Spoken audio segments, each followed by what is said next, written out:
Yo, what up, guys? It's your boy DJ J Steezy, Steezy. Jedi.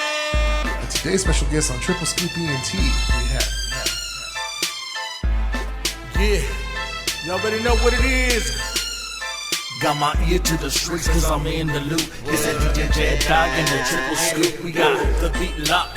And J Steezy, don't worry about a thing, gotta keep it easy. So tune on in. Cause the show's about to begin. Started with some friends, but this ish came alive. So fuck a hater and just hit subscribe. Yeah, what's up? This is Little Mondo, and you are tuned in to Triple Scoop Entertainment. Yo, what's going down, yo? It's your homeboy C1, man. I want to give a big old shout out to my homeboys from Triple Scoop Entertainment, man. Keep it locked, y'all. Yee! What's up, people?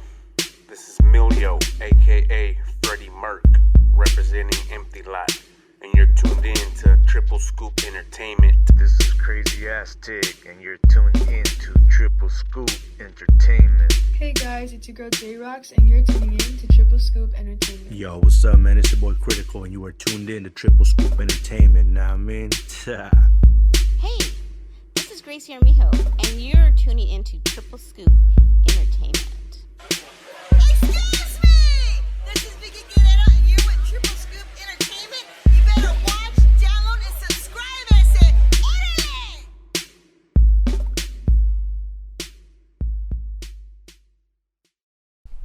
Yo, what up, guys? It's your boy DJ J Steezy. DJ Jedi. Today's special guest on Triple Scoop Ent. Damn, the liquor's already hitting me. Yeah, What? Today's special guest on Triple Scoop Ent, we got It's Luck. Yeah. What's up? Yeah, man. What's up? First off, let's go why the name change. Well, it was no luck for a long time, and gradually, from writing and recording, it just gradually became just It's Luck. Just Gotcha. it really wasn't even nothing like a decision made. It just thought naturally over. became It's Luck. I did have a couple people down the line, like not even people like people's parents more. Like when I was growing up, shit. telling me like it was funny because like my friends. We moms just were had a like, dad moment. ¿Por qué se llama tu amigo no luck? ¿Por qué no luck? Es que no tienen suerte cuando batallan con él, man.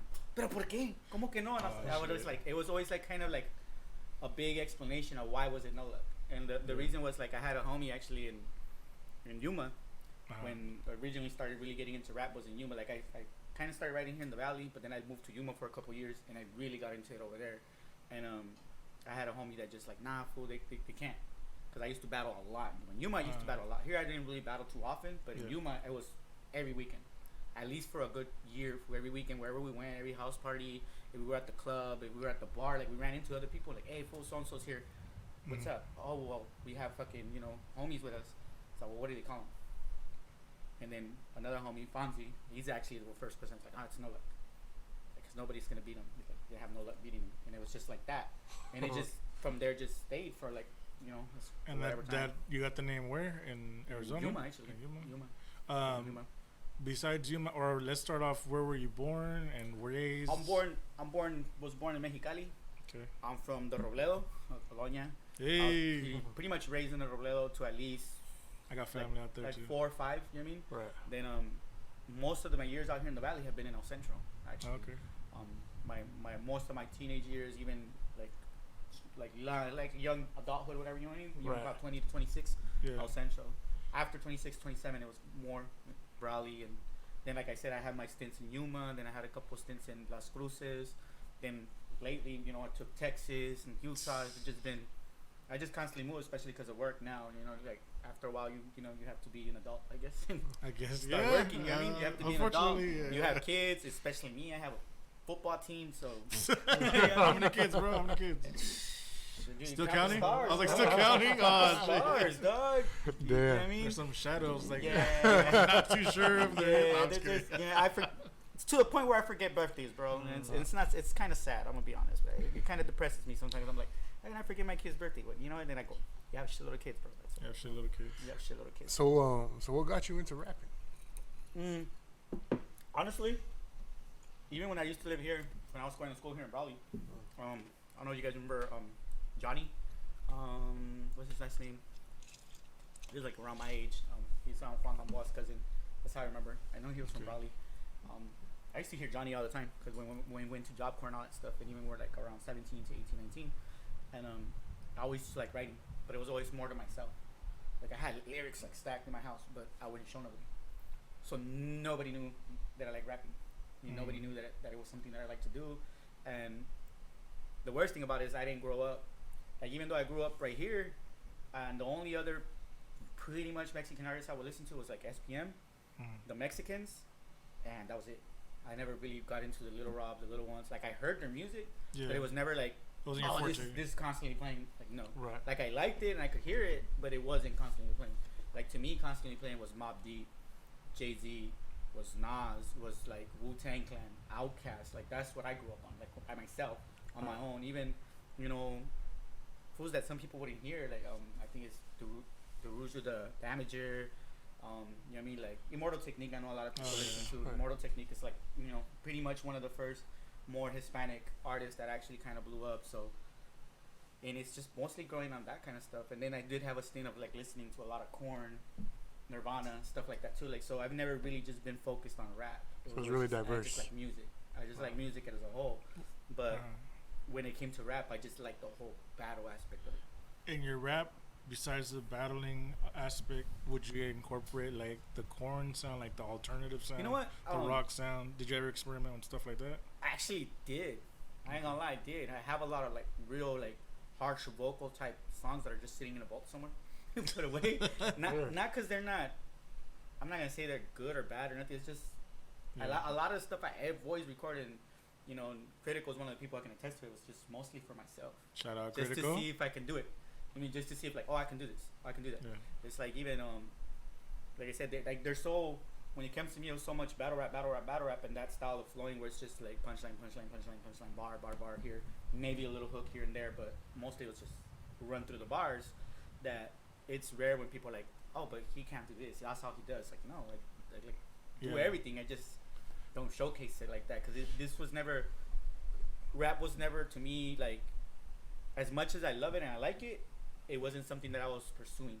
You know what I mean? It was just like I like doing it. I like rap. I like rap as a whole. I like being a fan of rap. I like hip hop from every angle, from Chicano rap to East Coast rap to West Coast rap. I can easily be listening to Kendrick Lamar 1 second, and then the next song is gonna be Romero from Click One, and then the next song is gonna be SPM. Then the next song is gonna go and be Outkast. Then the next song I'm just listening to Andre 3000 by himself. It just didn't matter to me. You know what I mean? And it can even diverse. Like even then, it can switch out to people from that are local. There's probably a lot of local people that don't even think that I would listen to their shit, and I do. Now going to local, like I know you personally from the group Borderline. Is there any other groups that you worked with before that, after that, during that? Well, Borderline's the fam. Like we both basically everybody that was in Borderline at the time, we were all from different areas.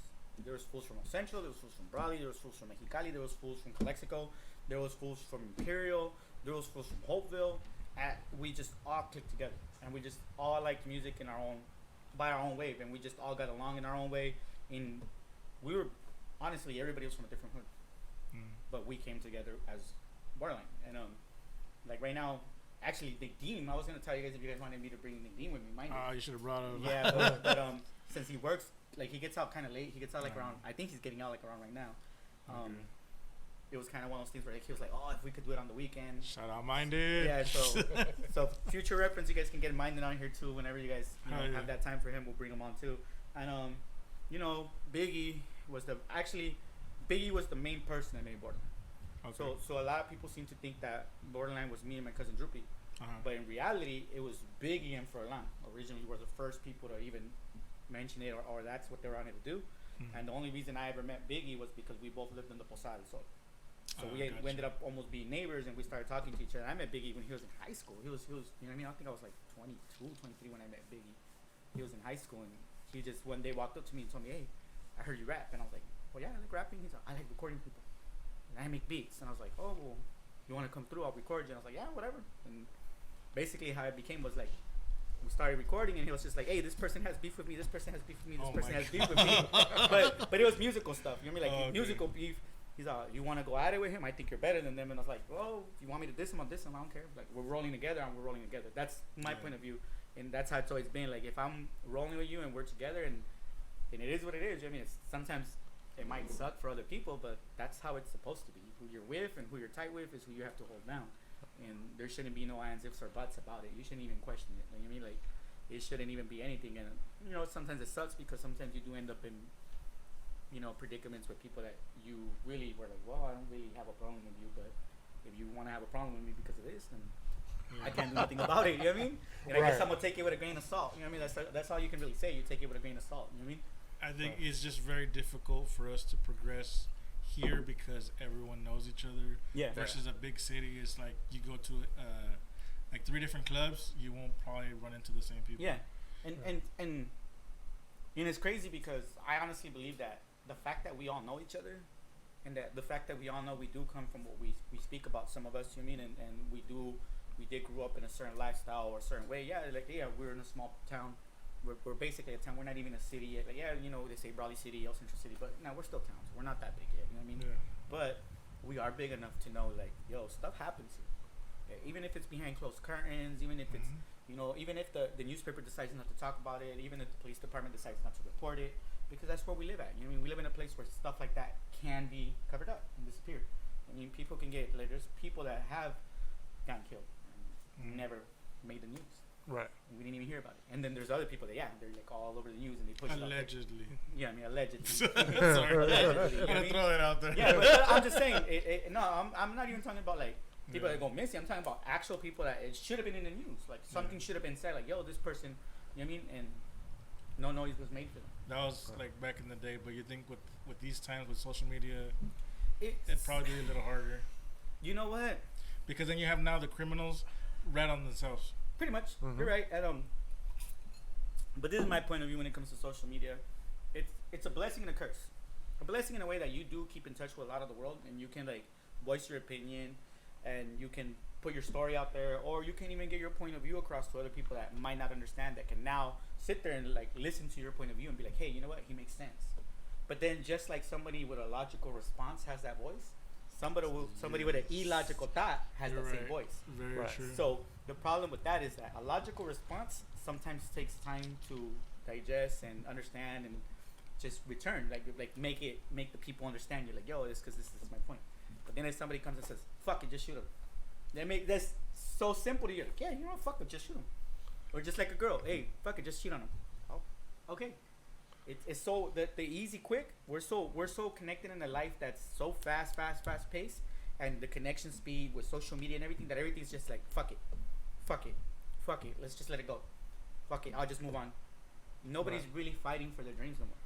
Nobody's really fighting for their goals no more. Nobody's really fighting shit. Nobody's really fighting for their children no more. It's rare to see people that still want to fight for their children, and understand that, hey, family values actually do matter. Right. And we might be, honestly speaking, even though our demographic right now, like even at this table, I'm pretty sure we're in between the demographic of 30 to 40, and our generation might be the last that has that kind of family value, and it's really gonna be up to us to pass it on or lose it.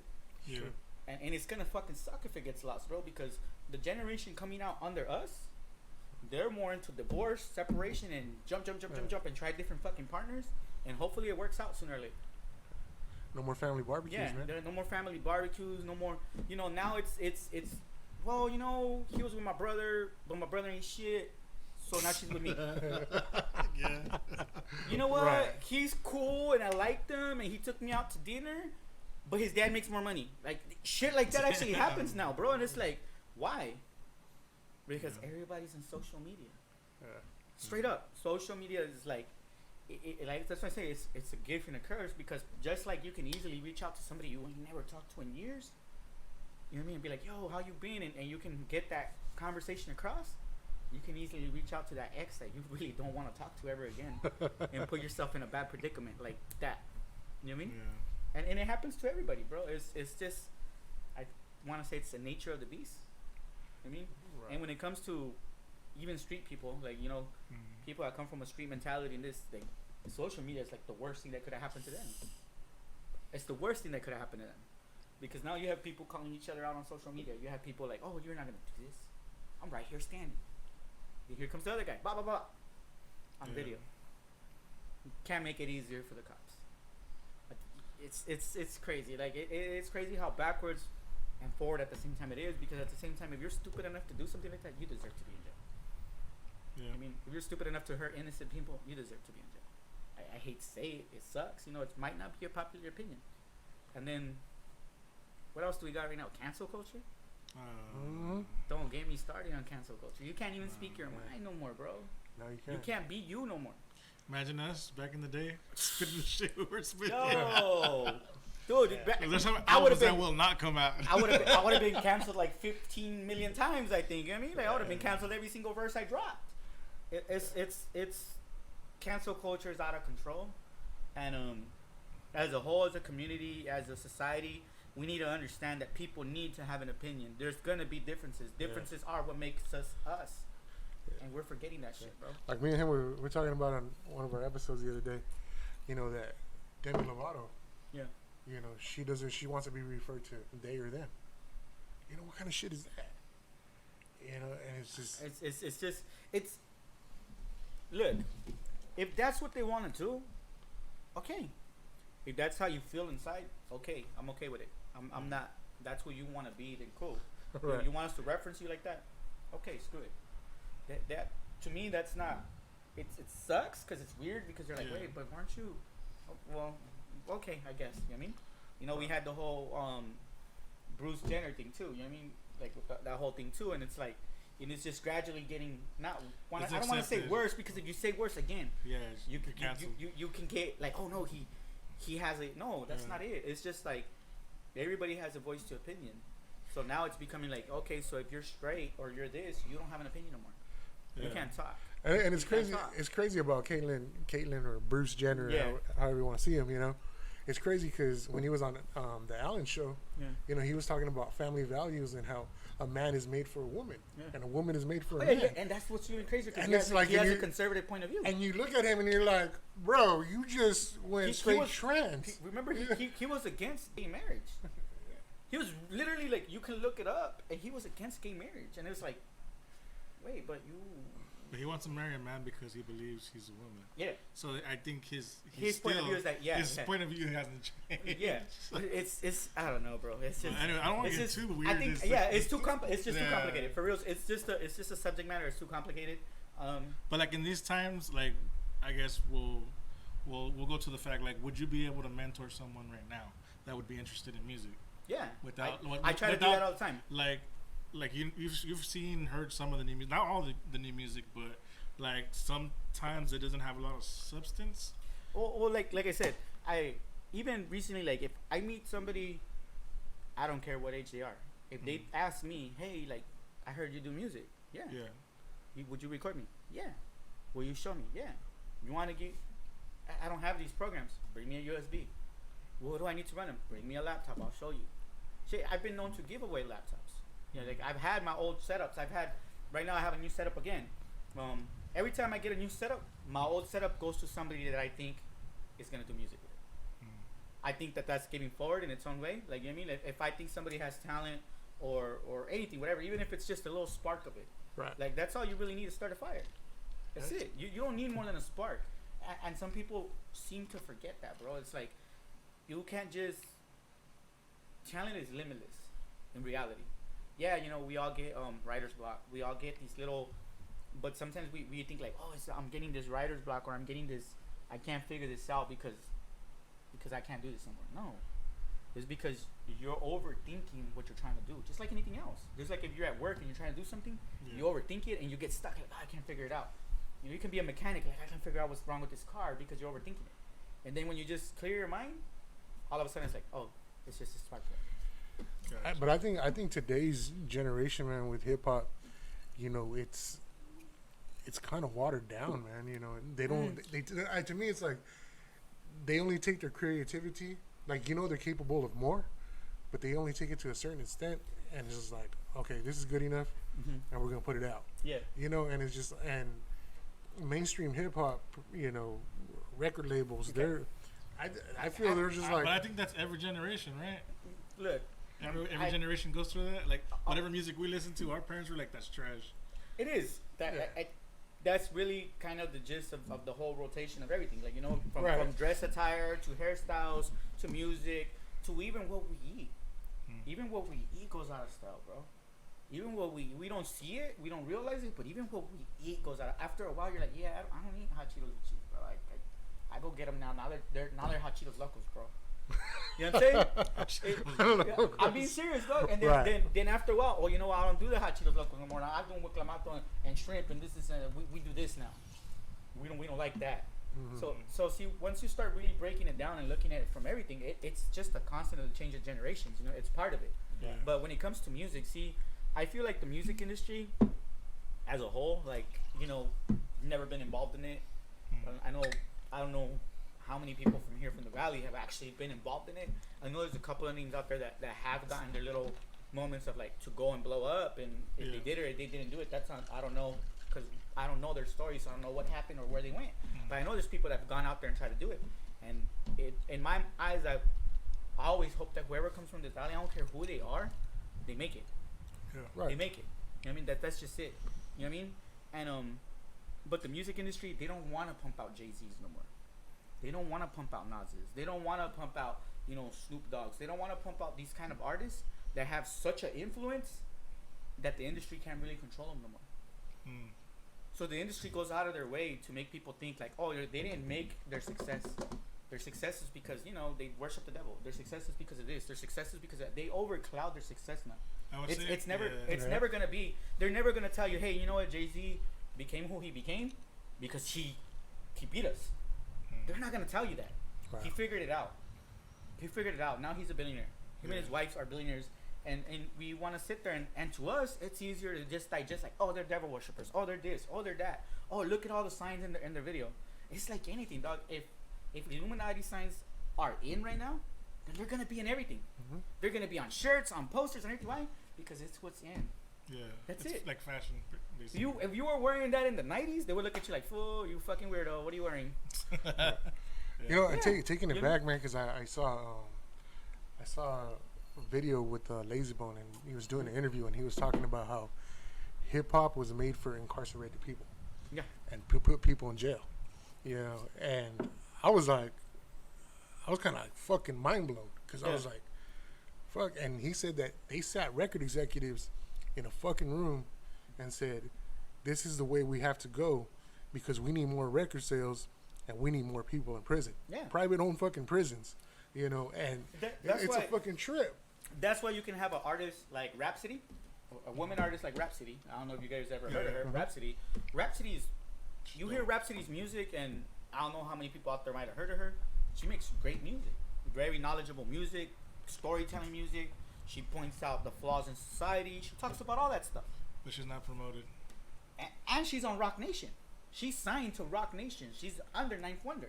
Yet, who's heard of Rhapsody? But then you have Megan Thee Stallion, who's pushing the agenda she's pushing, and she's everywhere. And honestly speaking, I don't really care how people feel about this. I think she's trash. Trash. She's not a good lyricist. She's not a good rhymer. She's like typical rhyme schemes, typical everything. You know what I mean? Like, even not even far-fetched, like, if Cardi B can come from where she came and become who she become, like, how is she just matching up with Cardi B rhyme-wise? See what I'm saying? She's supposed to be better than Cardi B. You know what I mean? She is. Yeah. Because she didn't come, you know, Cardi B is more like, okay, like, you expect that out of Cardi B, like what she raps about because of where she comes from. And even Cardi B has little lights of hope here and there when she does certain songs, even if she has a ghostwriter or not. Yeah. But she still has to accept the lyrics. See, that's what we forget too. Like, this rapper has a ghostwriter. He still has to accept the lyrics though. He still has to accept what he says. He's not gonna just pick, okay, well, I'm gonna say this, and that. They still pick what they say. They still say, hey, well, yeah, this is cool, but I don't like this part. Switch it. I don't like this. Switch it. You know what I mean? They still gonna piece together what they think is the verse they want to sing. You know what I mean? And there is a lot of good rappers out there right now from every genre. From tanto que Chicano rap, tanto like there's East Coast rap, good. There's West Coast. You know, you got the Kendricks. You got a lot of people out there, bro. You know what I mean? Let me ask, in your opinion, what do you look for in like a top 5? What do you look for? Not who are your top 5, and we'll get to that. But like, what do you look for in yours? My top 5 for me is consistency, quality, delivery, presentation, and live presentation. Yeah. Because presentation and live presentation are two completely different things. You can present yourself crazy in a video. That video gets edited. Yeah. It goes through a lot of hands before it actually gets put out there. If you're at that level, even if you're at a low level, still it might be 4 or 5 friends that sit there and mix that video. But there's 4 other people that can say, yo, that's whack. Yo, let's change this. Let's do this. You know, how about we shoot this scene? You know what I mean? Like, you still have that input when you do a video. So that presentation is one thing. That kind of presentation, which is more of an artistic point of view. Like how is this artist's artistry actually how they present themselves? You know what I mean? And then you have the live performance. Because there's some rappers that are great recording, great videos, great albums, and then you see them live and you're like, what happened? Right. What happened? They don't have that stage presence. Yeah, the stage presence is just completely gone. We saw it in one of the versus battles, right? Yes, we did. Dude, don't even get me started on the Locks, bro. The Locks, Dude, come on. The Locks versus Dipset was horrible for Dipset, bro. It was a fucking murder scene, bro. Yeah, it was horrible for Dipset. It was but then again, Jadakiss got a chance to showcase what hip hop really is. Stage performance, camaraderie, connection, the way they intertwined with each other, the way they knew each other's rhymes, the way they presented each other. All that should have been something that everybody should have noted. You know what I mean? I use Apple Music, I use Tidal. Those are my main 2 apps that I use. The reason I use Tidal because Tidal puts up a lot of live concerts. Yeah. And I never understood the Tekashi thing. Like, I would hear his music before he was even Tekashi 6ix9ine, when he was doing things with what's some other guys called? The guys that did the balloon song and all that shit. What is it called? What are they called? City Morgue. City Morgue. Yeah. When he was doing stuff with City Morgue first, and before he was into the whole blood thing and everything, and he's been out for a while. That was on his doc. Huh? Yeah, he had been out for a while. Yeah. He already had, before he even started popping like musically. He had been out for a while. He was like a internet influencer in New York. He used to do clothes, a bunch of shit. You know what I mean? And even then, his flow was the same, but he just wasn't talking the whole gang talk, the gang culture stuff. But when you see him perform, like when I would see him, like when I started going through the Tidal performance and I see Tekashi's performance, I'm like, fuck it, let's watch it, let's see what this guy's doing. This is before everything that happened to him. And you see his stage, even though he's by himself with nobody on there, he's running left, right, yelling, but every single lyric, not skipping nothing. He presented his music. Yeah. So you could see why people will gravitate to him. You know what I mean? He builds up that energy. Yeah, because he builds up that energy. Then you go and see somebody else perform that is supposed to be like, oh my god, and they're just standing there like, yeah. Tyler the Creator, another person, performance-wise, Tyler the Creator's way out there, bro. Like, a lot of people don't give that guy credit for what he does. He's as for me, hands down, he's one of the people that really is actually still doing hip hop, even though he's not doing the kind of hip hop I like. Yeah. But he's still recreating and representing, and he repackages himself every album, though. And that's what a lot of people don't do no more either. We're in an era of singles. Everybody's a single, dog. Everyone gets comfortable with everybody's a single, track. like one single, and then they want to just stay famous off the clout. That's it, and it's over. For example, this past month, they just had Lollapalooza in Chicago, right? I sat my son down, and I said, "I'm going to show you Limp Bizkit." He goes, "Who's that?" And I go, "Sit down. We're gonna watch it." We sat there the whole hour, watched the whole fucking concert. Yeah. I go, "You see his energy that he puts out?" My son was sitting like this, and he's like, you know, it's the energy. I go, "It's the energy, the music." I go, "It's hip hop mixed with, you know, metal with, you know." And, yeah, it was just a mix of everything. Yeah, and he was just like, he was in awe because this is like, you don't see that nowadays. Yeah. You know, you don't. Yeah, you don't see that kind of like effort or anything, any kind of work effort for that. You know what I mean? I have a friend from Yuma.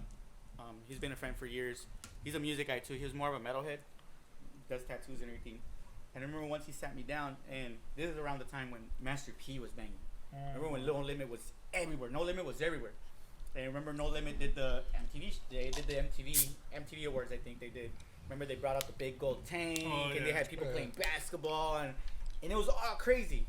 And like at that time when you saw it, you're like, whoa, they got a gold tank. Oh, they're playing basketball. Oh, the big chains. But nobody really paid attention to the performance. But when he showed it to me years later, and we're just sitting there talking about performance, we were just having that discussion. like performances, and then he goes, look, this is the exact same show, and I'm gonna show you these two performances, and you tell me who was better.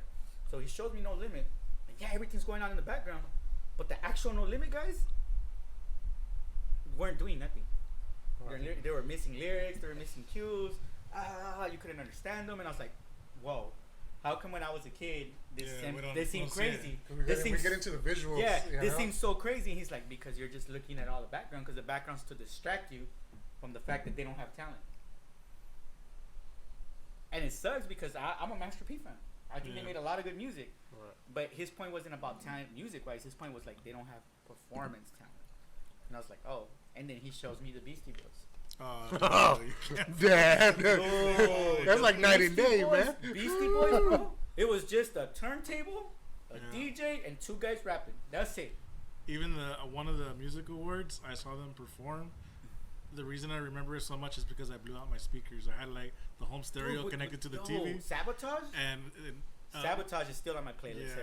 Sabotage. It was intergalactic when they did that, when they were dressed like in orange jumpsuits. Yeah, the jumpsuits, yeah. And like it was plain. That was it. There was no gimmicks. There was no like crazy light show. It was just them performing and the energy. Yeah, and they're running, like same thing, running back and forth down the stage. There's certain performers that I always wanted to see. I still got two of them on my list that I still haven't gotten to see. That I'm hoping I get a chance to see. I'm hoping they fucking tour before, it's like whatever happens to them or whatever happens to me, and I get to see them. But one of them was Jay-Z. I got to see Jay-Z already. I got to see him when he came down to San Diego, and he was dope. Jay-Z was dope. Live, he was dope. Does he still do like the stop the music and he just lyrics or no? He does. Okay. What he did though when he was in San Diego, which was crazy because it was around the time when we were having a lot of the immigration issues. Remember we were having a lot of immigration issues, and I remember he stopped his show, and he just started talking about immigration issues, like for like a good solid 5 minutes, and that's when you start realizing that why the industry doesn't want you to see these people as and by their achievements. They want you to see them as, oh, they're Satan worshippers, or they're this or they're that, and we're like so brainwashed, dude, by social media itself. We're brainwashed by all this stuff that just comes out so quick that nobody fact checks anything. Everything's just true. Oh yeah, it has to be true. Oh, that has to be true. You can't watch nothing now without it. Oh, dude, the crate challenge. The crate challenge. Okay. I'm down. Look, trip out. So I was sitting there killing time, and I'm just watching people fail at the crate challenge. Like I just wanted to see people eat shit. Fuck it. Shit was funny to me. So I'm sitting there killing time, during break watching this shit, and I'm just scrolling through videos on YouTube, and then boom, I see a video. How the crate challenge is an Illuminati, this and that. And I was like, oh, hell no. The fucking pyramid or what? It's a pyramid. Yes, fool. I'm like, everything. Like, you can't enjoy nothing in life no more because everything gets, oh, it's a Satan thing. Oh, it's this. Oh, it's that. Oh, people need to stop being sheep. We need to be individuals again. We were really individuals in the 90s. We were really individuals even in the early 2000s, bro. Entering the late 2000s, there's still a little bit of individuality, but right now, there's none whatsoever. Nobody thinks for themselves. Everybody's taking advice from anything. Like, any person can jump up, any schmuck can jump up and just say, hey, you know what, and this is how I did it, you can do it too. And everybody's like, well, he did it, I can do it. Why? Because he showed you a bunch of pictures on Instagram? Why? Because he edited a couple of videos and showed them to you? That's why he did it? Don't believe that. Believe you. Nobody believes in themselves no more. Yeah. Nobody believes in themselves no more. That's gone. And I see it in my kids, bro. I see it in my kids when I have to have discussions with my kids. It's, I don't think I could do that. What do you mean you can't? Why can't you? Oh, I can't, Dad. It's not me. Why is it not you? Because, these kind of people do that. No. It's not how life works. You can do whatever you want to do as long as you try to do it. If you put effort into it, you can do it. Obviously, if you jump into something you have no effort, it's not gonna happen. It's not gonna happen. But it's like, but I think even us growing up, and your teacher saying, "Oh, well, what do you want to do when you get older?" It's like, I was like, I want to do music. Oh, well, you need something else to fall back on. Right away it's just like, no, I'm gonna do music. And I left my happy ass here, and I fucking said, I'm going to LA. And I said, I'm gonna do music. Yeah. Yeah. And like you said right now, you need something to fall back on. And safety nets are safety nets. Obviously, Right. it's sweet to have. You know, it's good to wear a safety belt. It's good to wear a fucking belt when you're at work so you don't slip and trip over your own pants and fall. It's good to have laces. Yeah, all that is good. Doesn't necessarily mean you need to do it. Yeah. I mean, if you really believe in your talent and you really believe in what you're going to do, no matter what you're going to do, if you say you want to be a teacher, you want to do music, if you want to be an engineer, if you want to be a graphic designer, if you want to be a clothes designer, if you want to just record videos, hairdresser, makeup, whatever you want to do, if you feel it and you know you can do it and you love it, why not fucking go for it? Yeah. Why not go for it? You know what I mean? And You know, so if a kid comes up to you and says, "Hey, I want to be in the music industry," they didn't say I want to be an artist. They just say I want to be in the music industry. I love music. You know, there's so many fucking jobs within the industry. You know, and that's what I think. That's what I think. That's what Career Day lacks here in the Valley. Yeah. Because you know, it's like they need entrepreneurs. Yes, and they don't have that. They have Border Patrol, they have CO, they have nurses. You know. Okay. We have to realize that, and it's crazy because this is something that wasn't known, but the school system was built, really, the school system that we even still use to this day was really built around between the 1920s to the 1940s. This school system wasn't built for us to get smarter. It wasn't built for us to better ourselves. This school system was built because that's when the Industrial Revolution took flight. So when people started working in these industrial jobs, a lot of people didn't even have the common sense of 1 + 1 or 2 + 2 because schooling wasn't important. What was important then was hard labor, hard work. It was important for you to know how to churn butter, how to make this, how to do that, how to barter, how to be like, hey, I'll paint your house today if you go and, you know, dig my well. I'll fix your car today if you go and give me some of your pies. Like, that was the barter system back then. You know what I mean? So this system got built to make people be smart enough to work in these industrial jobs. These jobs, that's why when they do Career Day, they're not going to bring dreamers. They don't want dreamers. They want ants. Yeah. They want work ants, bro. And we don't realize it. A lot of us, even as parents, sometimes we don't realize it. I still tell my kids, you know, you got to go to school. Yeah.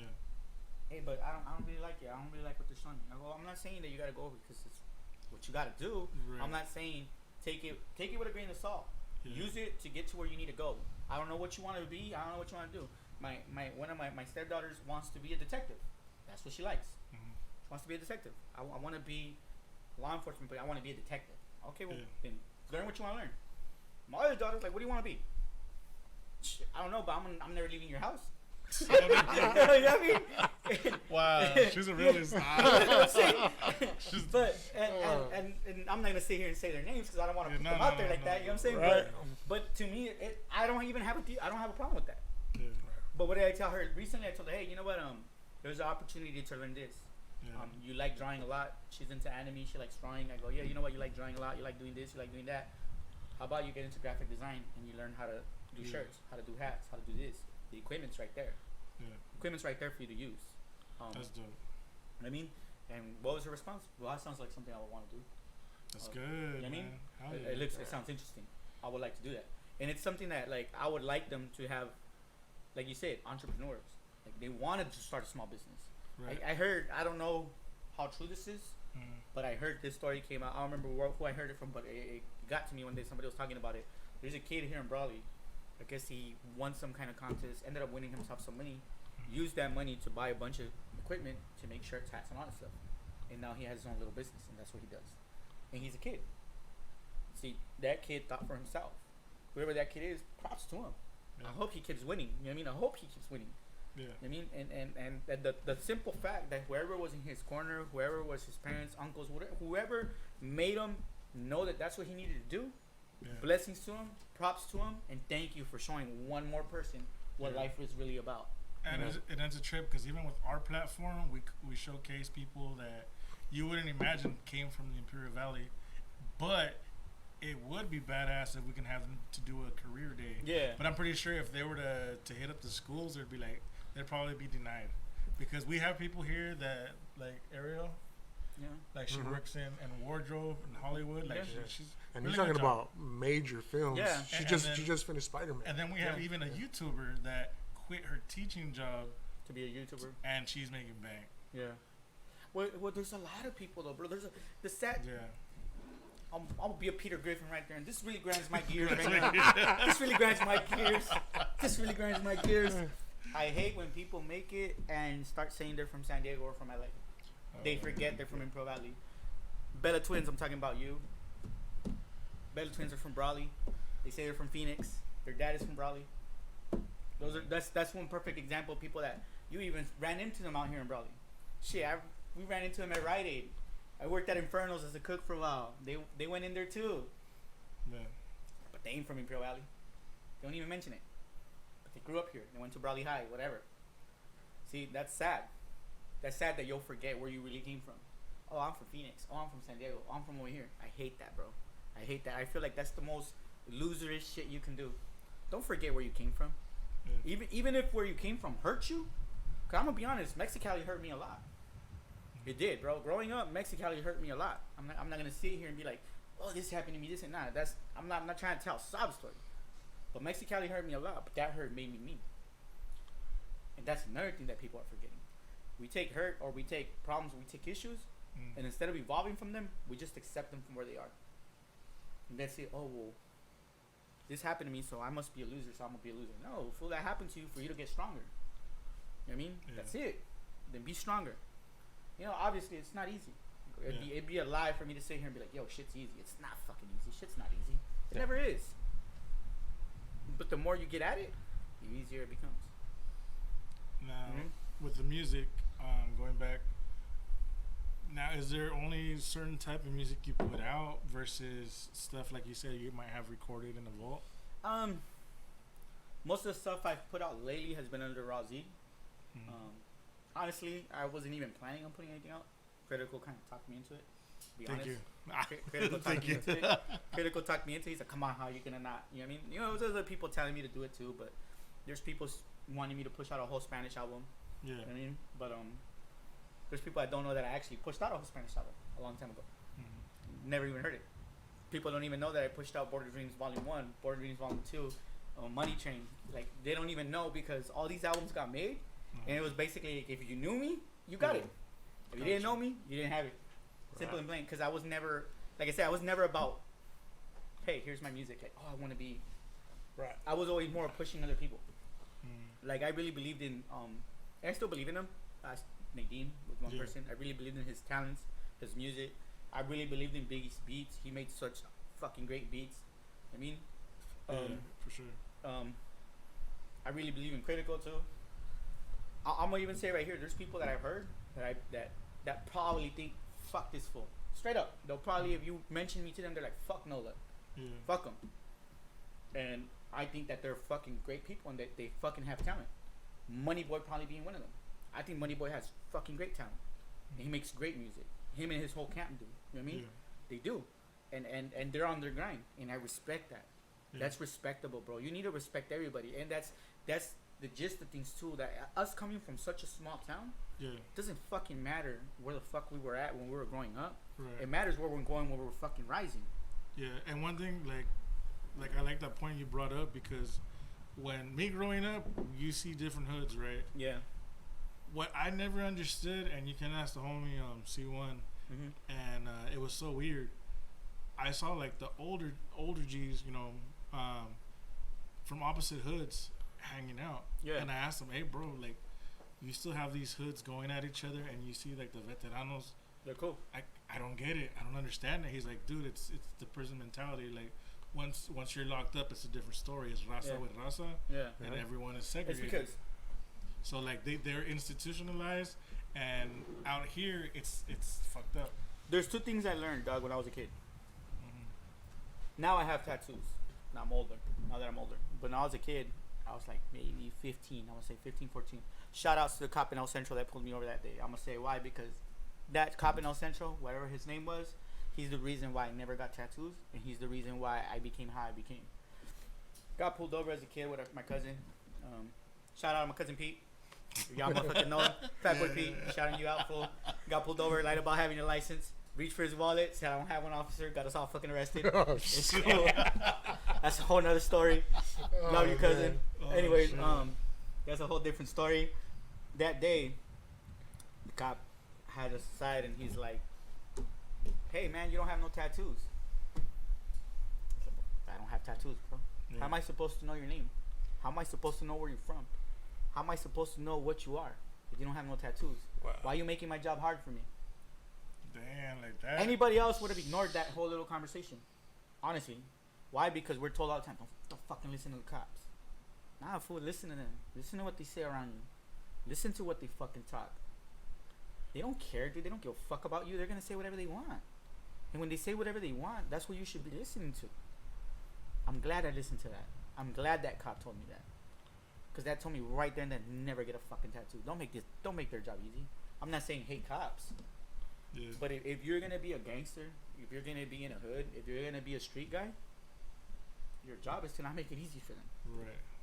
Now, going towards that, like I'm very glad you brought that up because there was a situation back in the day where we get profiled, right? Mm-hmm. And this is even before tattoos. Since we're a little bit older, like you remember tagging crews, that weren't gang related. That just like old school because we saw in the movies they would tag up the trains and shit like that. You had a generation that would like just being taggers, right? And it's sad because I saw it for myself. They're profiled as gang members, gang related, just because they were tagging. I'm gonna say it right now. Shout out MXP and El Centro. Shout out anybody who remembers Bad Habits crew in El Centro. Shout out anybody who remembers the crews out here in Brawley that used to tag. All of us that used to love tagging, that love the whole graffiti side of the hip hop industry, because graffiti is part of hip hop, and that's why I loved it. I don't know how many Beat Street. If you grew up and you watched Beat Street, yo, salute to everybody who watched Beat Street. I'ma say that shit, yo. From fucking watching Bronx Bombers to graffiti as general, to even growing up and following Saber from San Francisco and watching his fucking thing on magazines, going to Tools of the Trade in San Diego and buying fucking tips. If you know about that shit, then you know about that shit, because I did that shit. Because honestly speaking, I was always more into the Italian aspect of everything. I was into the Italian aspect. I was into the breakdancing aspect. I was into the hip hop aspect, into the rap. And again, even shout out to whoever knows this. To all of my homies that are now gang members. Some of them are fucked up out in the streets. Won't say names because I don't want to put nobody on Front Street. Shout out to all my boys that used to be from Floor Masters in Westmoreland. Damn, he straight said Floor Masters. Shout out. It's one of the best fucking crews, dude. That was fucking shout out out, here. bro. And I'm just saying. Damn, he's like, it's a back. Shit. I'm not a person that's ever gonna lie about what he came from and what he likes. Right. I love hip hop. I love rap. I love graffiti. I love breakdancing. I love the politics of it because hip hop came from politics. Grandmaster Flash, politics, bro. The message was politics. It was talking about the fucked up shit. I mean, you talk about the old NWA. Yeah, they were talking gangster shit from LA, but they were really talking about the shit that they were going through. Yes. You want to sit there and talk about Curtis blowing the brakes. Dude, like, yo, hip-hop has always been a political tool of the hood. But what are they telling us now? Oh, no, it's something that the industry took over to put people in jail, like you just said earlier. And yeah, the industry took it from us. And I know there's black people out there, friends, homies, everybody from their friends, they're going to say hip-hop is a black thing. And to a certain extent, they're correct. You know what I mean? Some of the originators were from New York. Some of the originators, you got the Big Hercs. You have all these guys that started the whole thing. Cero Casita. Yeah. A lot of those guys were Puerto Rican. A lot of those guys were They're Latinos, man. A lot. Yo, Crazy Legs was Puerto Rican. Yes, he was. Remember that shit? Crazy Legs was Puerto Rican. Half of the Rocksteady crew was Puerto Rican. I'm not saying they're Mexican. I'm not saying they're Mexican. Half of those motherfuckers you saw. They're Latinos. Half of those motherfuckers you saw on B Street. Yeah. They were Puerto Rican. They were Puerto Ricans, bro. They were Dominican. They were, yeah. I mean, like I said, and I'm not talking shit. I'm not trying to talk shit. I'm not trying to start nothing. But hey, black people, y'all forget that. Y'all forget that real quick. You know what I mean? Y'all forget that real quick. Thank you. You know what I'm saying? Y'all forget that real quick. Actually, what's that shit that K-Slade put out? 50 deep? 50 deep. Who was on there? Grandmaster Caz? Grandmaster Caz was on 50 deep. Grandmaster Caz's verse on 50 deep, he says, I am Latino. Grandmaster Caz is one of the fucking originators. Yeah. And people forget that shit, bro. Like this is wasn't an overnight thing. This wasn't something that just, it took off in New York and it stayed in New York. No, it took off in New York, went to LA, and the West Coast and the East Coast bred hip hop. Yeah. They bred hip hop in the 80s. Look at Mellow Man Ace, man. He's cool, Yeah. I know. Yeah. You know, and then you got his brother, you know, with Cypress Hill. Yeah. You know, Be Real, half Mexican, half Cuban. It's Cuban. Yeah, half Mexican, half Cuban. You know, it's just, it's not. You know, to me, it's like hip hop is what we live, man. Yeah. You know, and it's inside of us. You know, Um, growing up from, like you said, from breaking to graffiti to DJs.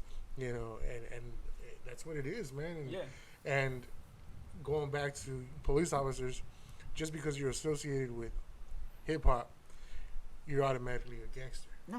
You know, and it sucks, and you're not. No, and I'll give you a good example.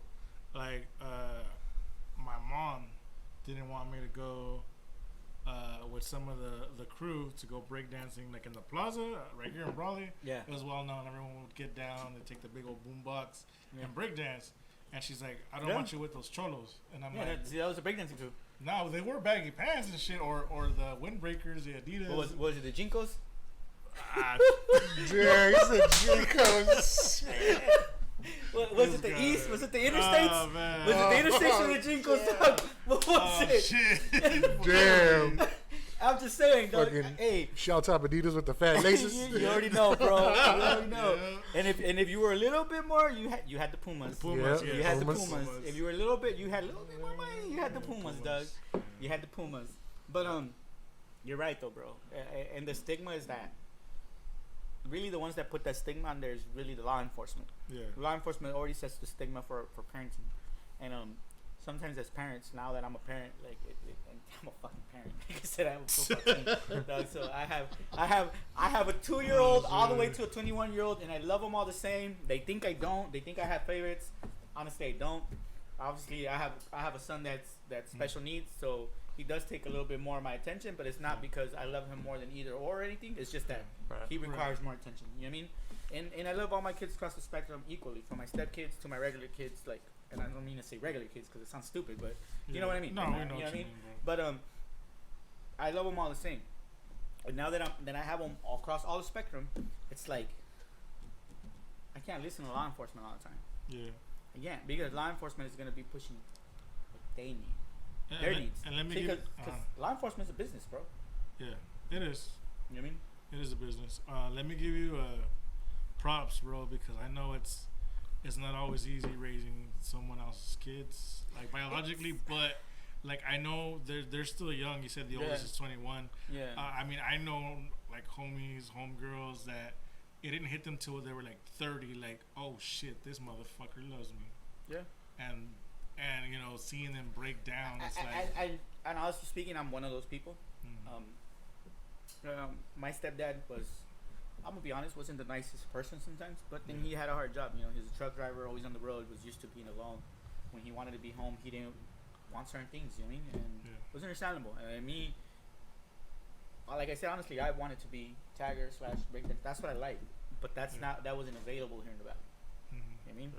And it was just one of those things that was just like, yo, you're tagging, okay, you're gonna get jumped every day until you become from a hood. That's what it was, and I'm pretty sure if you guys ever tagged, you guys can attest to it. Fools gonna fuck with you every day until you became from a hood, and that was just it. I mean, they're gonna force you into a hood one way or another. You know what I mean? And growing up, I never understood him. Never understood the guy. Never understood him. Always thought he just fucking hated me. Always thought he was just being a fucking dick with me. Always thought he was being fucking hard on me. And the reality is that he was just trying to make me understand that, hey, there was shit that was more fucking important than what the fuck I was doing at the moment. That's it. That was all he was trying to. That was the only point he was trying to get across. Yeah. Maybe he didn't understand how to do it.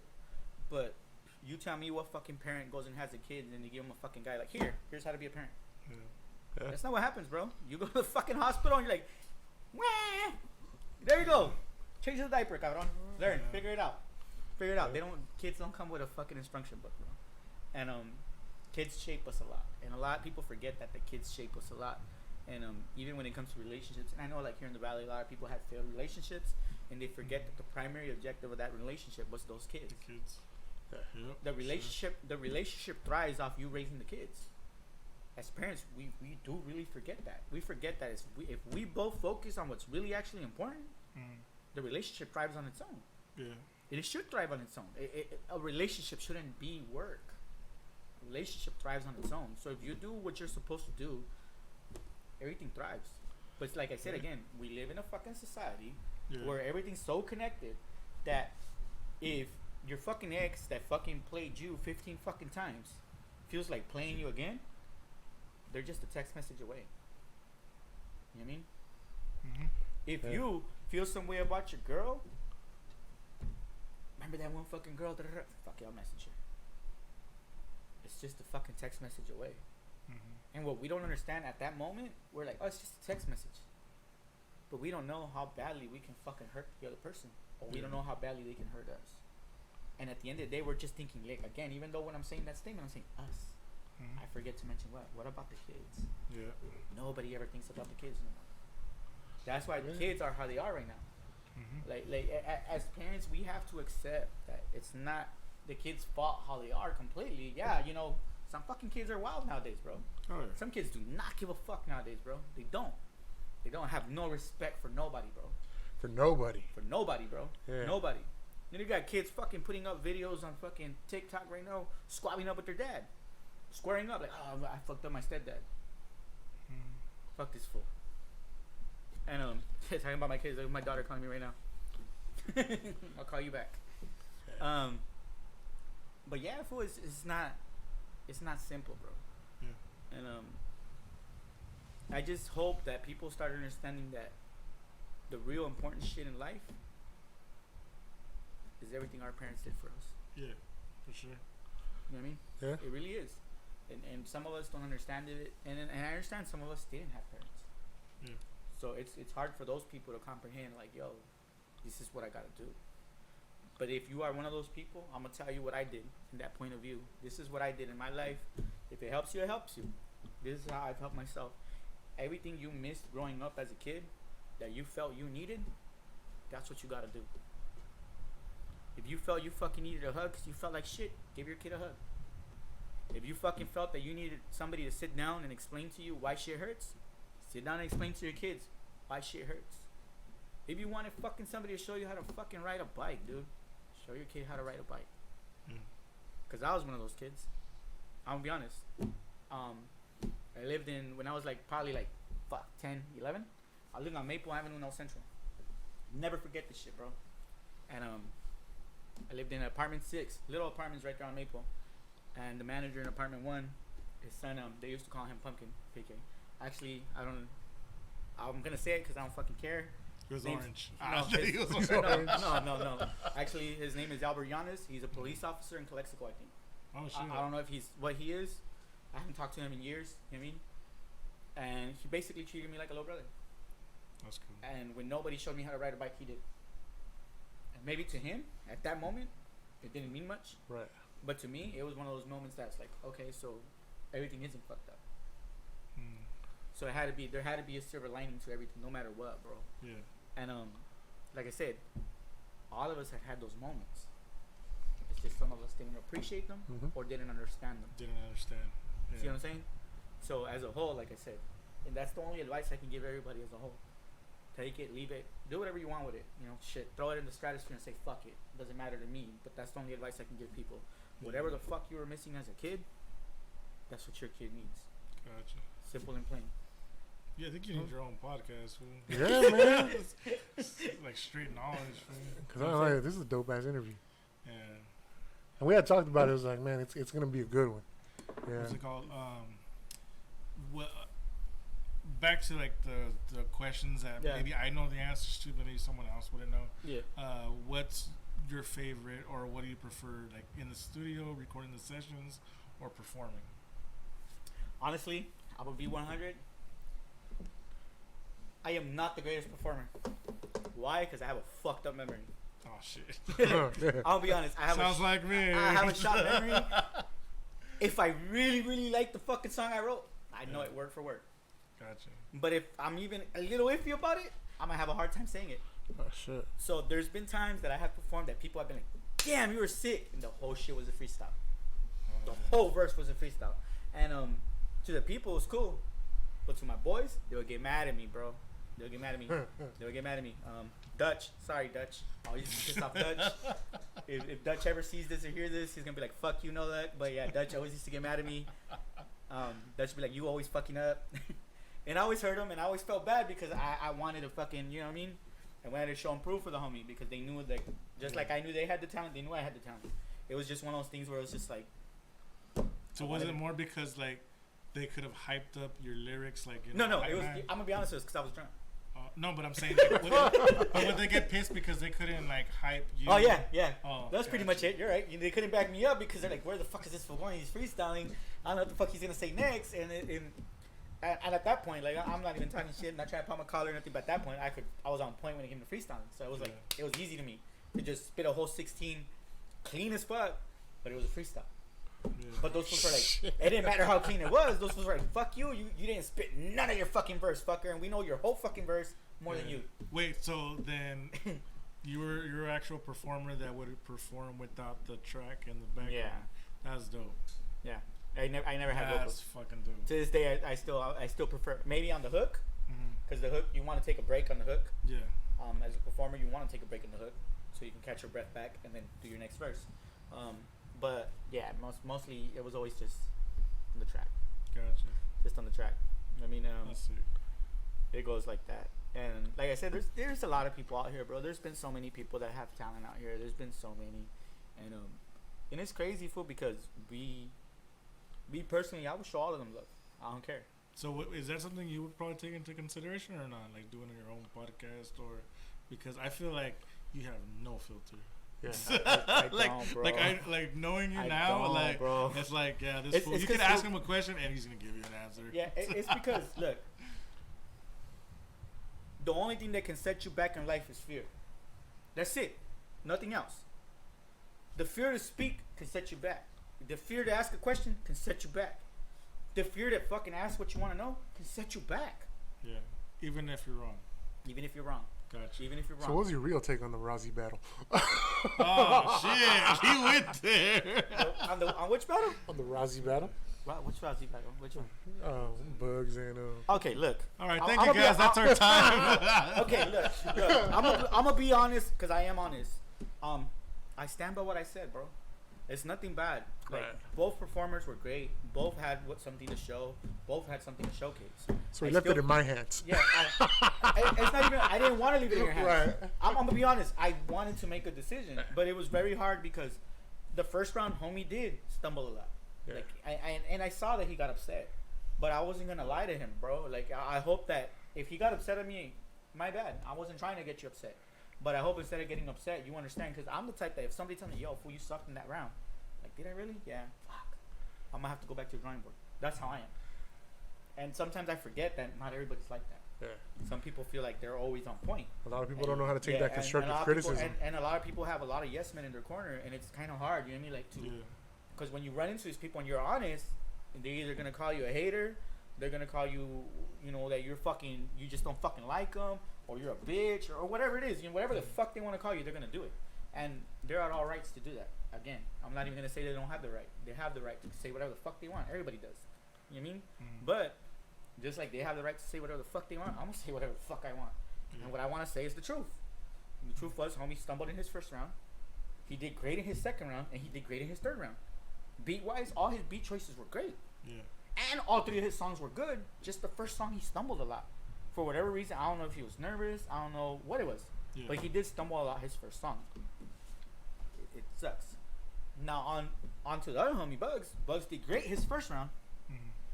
Did great his second round. And then his third round, again, we're trying to dictate performance, delivery, beat right, that. If I wanted to go Def Poetry Jam and if I want to hear somebody sing poetry, I'll go hear poetry. I understand you're giving me a poetic verse and it's cool. I like the verse, but I want to know if you can write a beat. I want to know where your beat went. It wasn't nothing against him. It was nothing against him. He's a great artist too. You know what I mean? I'm gonna stand by that. But like I said, just like he decided to do that the last round, and the other guy decided to stumble in the first round, that evened them out, because they both had 2 excellent rounds, and they both have one stumble round. Yeah. So to me, it evened it out. Yeah. See what I mean? Yeah. If Bugs would have gone beat, and rolled all 3 beats like he did the first 2 times, I'd have been like, fuck, Bugs got it. Yeah. Sorry, bro. Bug or Bug? Bug. Sorry, Bug. My bad. But yeah, Bug would have got it. You know what I mean? Mm-hmm. And but he decided to do that last thing, and I was like, that's cool. I like it. I know he got emotional. All that shit. I understand it. I understood his point of view. But my point of view was like, cool. I want to hear you on beats, bro. Yeah. I understand what you're doing. I get your picture. I saw what you painted. Not saying it was a bad painting, but that's not what we were painting. Yeah. I mean, we asked for a blue house, and you gave us a red house. That's not what we asked. That's just how I saw it, and it's fucked up because I can come off as a villain. Because then I just basically threw everything on you. You know what I mean? Which wasn't my. I should have just gave it to the fucking audience. You decide. You know what I mean? But we could have. Yeah. We easily could have. You know what I mean? The one that got off easy was Money Mike. Money Mike fucking Mike Torres, because he went first, so he got to he just got to say whatever. You know what I mean? Sorry, shout out to Money Mike. It's my boys, one of my best boys. You know, he's probably fucking talking shit about me somewhere. So my bad. But like I said, Mike Torres kind of like went first, so it was like it was easier for him to like, well, I go this way. Then it comes to me, and I'm like, well, this is my honest point of view. Yeah. I go this way. You know what I mean? And then kind of fell on you. I feel like maybe you should have gone second. Yeah, I think if you would have gone second, it would have been one-sided. Right. You know what I mean? I'm gonna be honest. Honest like that. It would have still gone the same way. Yeah. Because I still would have brought it even. You know what I mean? Because that was just my point of view. But it was no bad ill to anybody, bro. Yeah. It's just I was asked my honest opinion. That was my honest opinion. Like, they were both great. They were both great by their own standards. You know what I mean? They were both great by their own genres, because it was 2 different genres too. Yeah. Like, you guys basically have somebody with a Philly East Coast flow battling somebody with a Chicano flow, and it's like even that doesn't mesh. You know what I mean? But even as a whole, the other homie, what was RJ? What was it? RJ, right? RJ, his beats were banging. Yeah, definitely. His hooks were there. His bars were even there, dog. His bars were there. Like as a perspective of Chicano rap, they were there, bro. He had good bars. Yeah. I just stand by my word that his first round he did really stumble a lot, bro, and it was. I'm pretty sure you go back and see it. Yeah, and you go see it. It's visible when you go see it in the round. I mean, I went back and saw it, and I was like, was I tripping or no? And I saw it, and I go, no, yeah, he did stumble. I'm not tripping. You know what I mean? Because I don't want nobody to be upset for me being honest, but it happens. And again, like you said, I'm a no filter type person, bro. Yeah. You know, and it's gotten me in trouble a lot of times, but just because it got me in trouble doesn't mean I'm gonna stop. Right, and that's what I commend that, because like you said, the only thing you probably fear is God. Yeah, pretty much. And that I commend that a lot. For a long time, it was just God and the feds, but now I don't fear the feds no more. I don't fear the feds no more. You know what I'm saying? But I don't fear that no more. I got 9 to 5 now. I work good. I get paid good. So shout out Uncle Sam. That's like it's all on paper. Shout out Uncle Sam. I pay my taxes. Shout out Uncle Sam. I'm good now. Yes, you know what I mean? But yeah, jokes aside, yeah, Doug. We can't fear rejection. We can't fear failure. We can't fear none of that shit, Doug. Gotcha. This is life. Yeah. What's the music sound like now?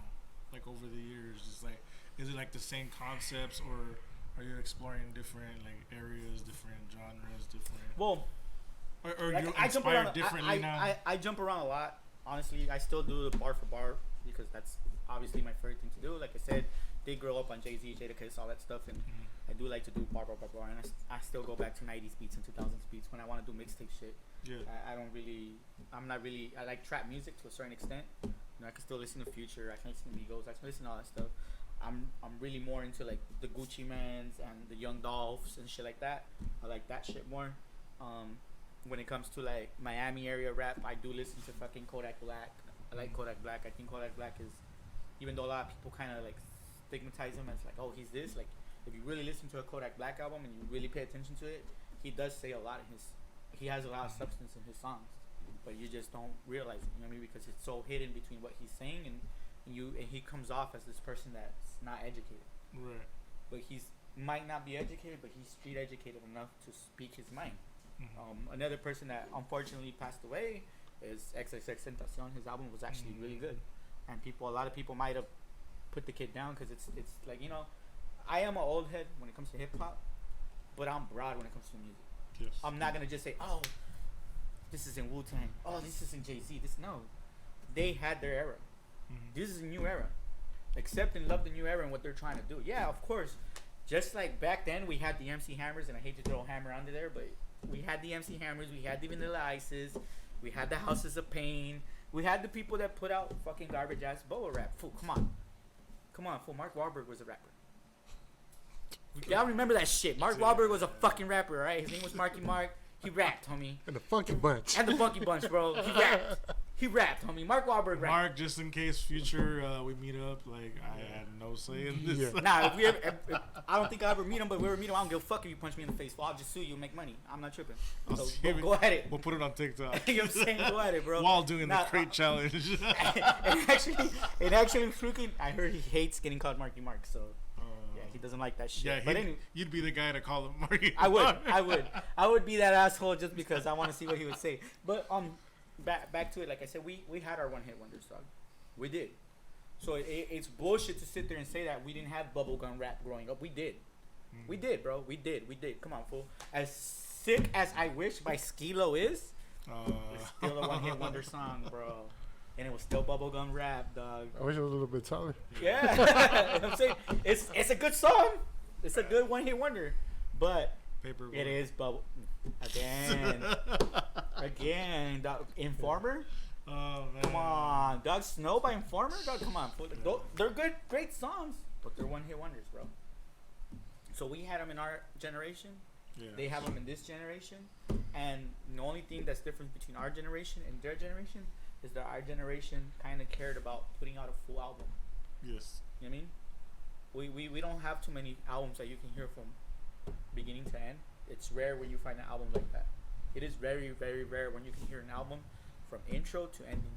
Yes. You know, luckily we got blessed with albums like The Chronic.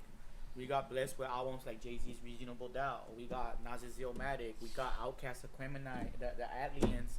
We have Above the Law, dude. Fuck, come on. We got blessed with albums, bro. Yeah. We got blessed with albums. Like, there's so many good fucking albums going. Well, even we go to Chicano rap. We have albums like, a lot of people don't give some of these guys props. Mr. Shadow. Everybody's gonna go to the first album, third album, fifth album. Dude, to me, the one that has Y on there, that one has Y. What album is the one that has Y? I forgot what's his name. Shadow's album. I think I want to say it's his fourth, maybe third album. That album's back to forth. I can hear it. I still have it on one of my playlists somewhere out there, because I still hear that album. The Mexicans, a lot of people do not give the Mexicans props. Yeah. Fucking Sinful and fucking I Man Fool, their album, the Mexicans album. I hear that shit back and forth, fool. Pecador, fucking I Have Some Problems, Wake Up Show, Freestyle, all those songs, great songs. You know what I mean? Then you have fools that people don't know were Mexicans, like the Alcoholics. Oh, damn. You know what I mean? Yeah. The Liquid Crew, bro. There's so many great albums that we got blessed with, and now it's like, what do we have right now? Like no bullshit. Kendrick Lamar dropped an album when? How many years ago? Like 3. Yeah. Okay. Other than that, 21 Savage, Slept On Guy. At first I was like 21 Savage, but then I started actually paying attention to his lyrics and his music. Yeah, he's not gonna construct a 4, 5, 6, 7 bar like Eminem, or give you a rhyme scheme like Jay-Z. He's very simple, to the point, but he speaks what he goes through. Yeah. And that's somebody that his albums are pretty good. Like, you hear them, and from beginning to end, they're good albums. It's just he has that, he has that flow. You got 21 Savage, you got XX Tentacion. You have, like I said, there's still people out there doing it, but we just don't respect them for it anymore. Look at the bullshit they get Kanye right now for Donda. Just because he wanted to put out a full work. Yeah. You know what I mean? What'd you think of the 3 listening parties? I'm gonna be honest, I didn't watch them. I wanted to wait till the album came out. I don't care about the listening parties. Because I know the listening parties, even he fucking, I don't know if he tweeted it was basically him trying to get the acoustics perfect. Because that's who he is. He's a fucking psychotic ass guy that wants. He's a psychotic, neurotic ass guy that just wants to do shit perfect. Yeah. And that's who he is. And he has the money to do it, and he drops his own money into it so he can. So can we hate him for that? No. Did it cost us any money to do his listening parties? No. Then why are we bitching about him? Is it really costing us any money? Like, who really went and bought his album?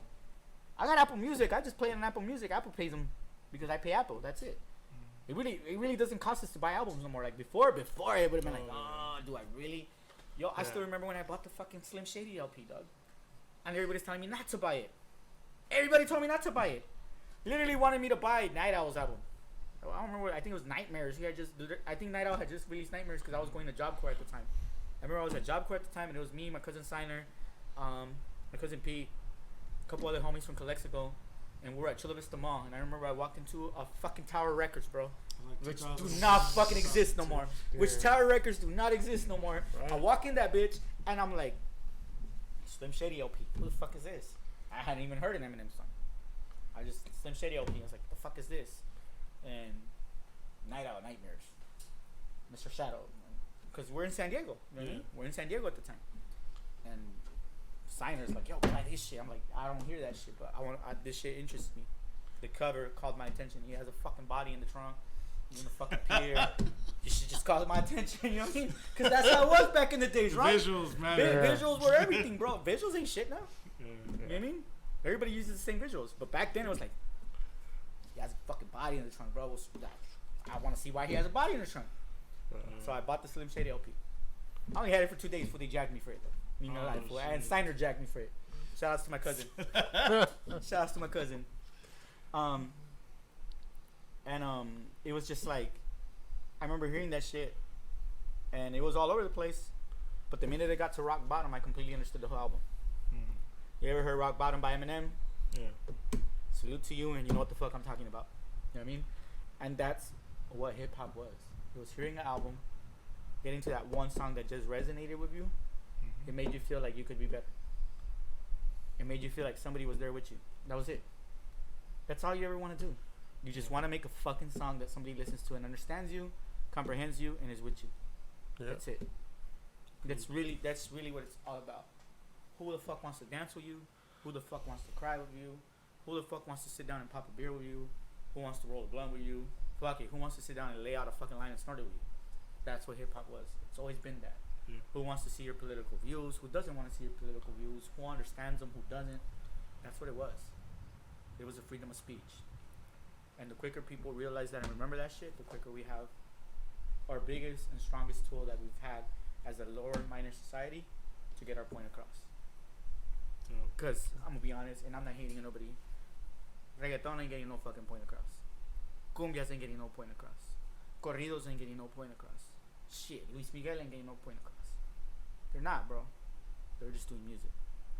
Hip hop was for the streets, was for the hood, was political, and it was about us. And that was it. Yeah. You know what I mean?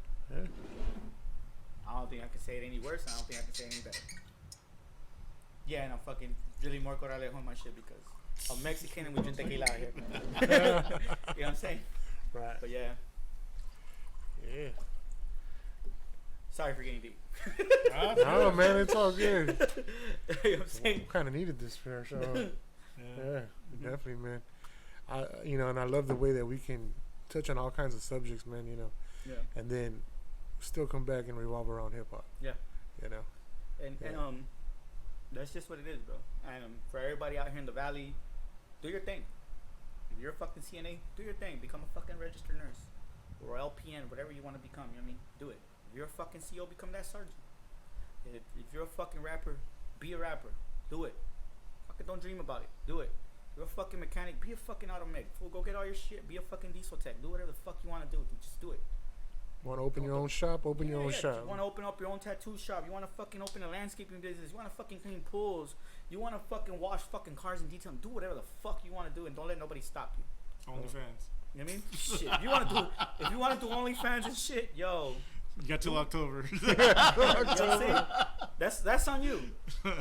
But let me say one thing, and this is something right now that he brought it up that I do want to say. For all the young women out there that are going and making their decisions off a lot of these influencers out there. Oh, yes. Stop letting them influence your decisions. A lot of these people do not know what the fuck they're talking about. A lot of these people are just lying to you because they want to front. They want the clout. They want to lie. Stop living a lie. Somebody told me once, it's beautiful to live a lie till you have to wake up. Remember that shit. It is beautiful to live a lie till you have to wake up. Because lies are just fucking dreams. And not the good kind of dreams. They're fucked up dreams. Because you wake up out of them and you realize you're just not there. And realize that shit, people. We are living life, and all of us have an accredited time to do what we gotta do. Right. Use that time wisely. Do not miswaste it. Do not hate people. Do not hate each other, especially not by fucking religion and color. Yeah. Don't let these tools that the past left to fucking keep us segregated keep segregating you. Fucking be you. That's all we can do, dude. Just be us. That's it. Nothing else. There's no fucking instruction manual to be yourself. Dude. You know what I mean? And I've said it, and I'll always say it again, man. We got to be here to lift each other up. Definitely. Definitely. And by that count, I'm gonna sit here and say it. And to all you out here grinding on this music biz, do your thing. All of you fools, do your thing. Neptune, do your thing. Money Boy, do your fucking thing. All of you fuckers, C1, do your thing, bro. Fucking Emilio, do your thing, fool. All of you guys, fool. All of you guys. You know what I mean? Leon the Prophet, do your thing. Bugs, do your thing, bro. RJ, do your fucking thing, bro. Don't let nobody stop you guys. You do your fucking thing. Even my fucking opinion shouldn't fucking matter to you. Straight up. Straight up. And this motherfucker, you want to be a fucking king, you want to be a fucking god, you want to be whatever you want to be, it's because you want to be that shit. Don't let nobody stop you and shit. And like I said to everybody else, do whatever the fuck you're deciding to do, do it. Do it. I don't give a fuck. I watched the stupid ass documentary. I don't know if you guys even watched the stupid documentary, but I'm gonna quote this documentary. It was a documentary about sushi. A Japanese documentary about sushi. I saw it on Netflix. I don't know if you guys ever even fucking caught wind of this documentary. We're gonna watch it now. It was I Dream of Sushi. I Dream of Sushi. I Dream of Sushi. Yeah, so this guy was an old guy. And he had a sushi fucking place in the fucking subway in Japan, and he had a 3 Michelin star restaurant. 3 Michelin stars is crazy hard to get. And he was old already. He's in his 80s. But his point of view was that his father told him once, if you're gonna sweep the fucking streets, you'll be the best fucking street sweeper you out there. Cause that's all you're gonna be. And that's all you're gonna be. Then be the best at it. Don't be the worst at it. Be the best at it. And even though it was, like I said, it was a stupid documentary, I'm not gonna lie, I was high when I watched it. You know what I mean? It's the truth. But that resonated. Because it's true. It doesn't matter what the fuck you're gonna be. It doesn't matter what you decide to be. But just be the best at it. Because can't nobody stop your stride but yourself. Hatred aside, people aside, everything aside, nobody's gonna stop your stride but yourself. You know what I mean? If I was listening to people, dude, if I would listen to all the people that hated me my life growing up, I'd be in jail right now. That's where I'd be at.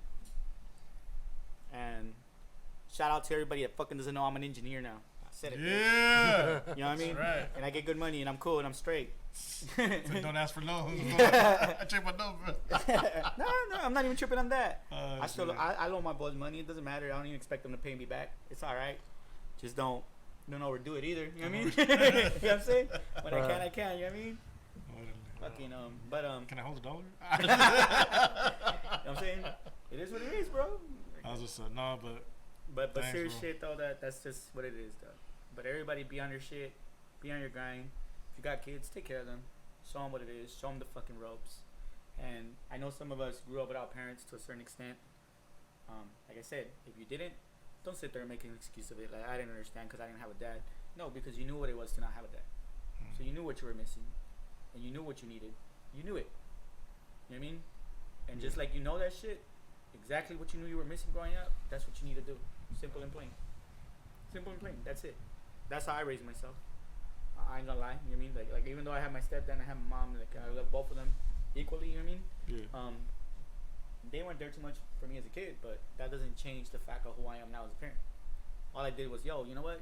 You didn't believe in me, but I believe in my kids now. If they say they want to fucking draw enemy, they're gonna draw enemy. If they say they want to fucking draw stick fucking figures on the wall, then you motherfucking draw stick figures on the wall. You be a caveman. I don't give a fuck. Do your thing. Be the best fucking caveman out there. You know what I mean? Let your stick figures have fucking some kind of fucking curve. You know what I'm saying? Don't make them too sticky. It's called hieroglyphics. You know what I'm saying? The works, homie, the works. Be those complicated ones like the Mayan hieroglyphics. You know what I'm saying? That were more complicated than fucking Egyptian hieroglyphics. It's good. You know what I'm saying? Might be the liquor talking. Fuck it. Man. Wild luck, man. We appreciate you coming to the show, man. This was a good one, man. Definitely. And thanks for coming through with the liquor, cause yeah, that helped. Shit, liquor always helps, bro. Always helps, bro. Yeah. It shouldn't. Like Lolo's calling me, fool. Oh, shout out Lolo. Yeah. Shout out Lolo for fucking vicious individuals. Fucking asshole. He's a cool asshole though. Don't hate him. He's a good asshole. Wild luck, man. Like I said, thanks for coming to the show. Yeah, man. It was a good thanks one. for having me, bro. Thanks definitely. for having me and shit. Like I said, and much props to you guys. You guys keep doing your thing. You guys too and shit. Y'all keep going on your grind. Y'all keep getting people out here. You just line them up, bro. Just line them up. Get them out here. Get them talking. Get them speaking. You just need to start your own podcast, though. I believe it. Fuck out. If I do it, I'll do it with you guys. Fuck it. Let's go. You know what I mean? Let's discuss weekly topics, full from Imperial Valley all the way to the world, bro. And we'll add Critical in the mix too, so you can sit here with his bitter beer face and be sad and shit. Because he's behind camera right now, trying not to talk. So I'm gonna talk shit to him, because maybe I can get him to say one word. Say one word. I at least want him to say fuck you, but he won't say it. It is what it is. He smiled for those that can't see. That was enough. That was enough. The smile was enough. Bro. Yes. The smile was enough. All right, then, man. Shout out to all the people then and shit. Thank you. All right. All right, look.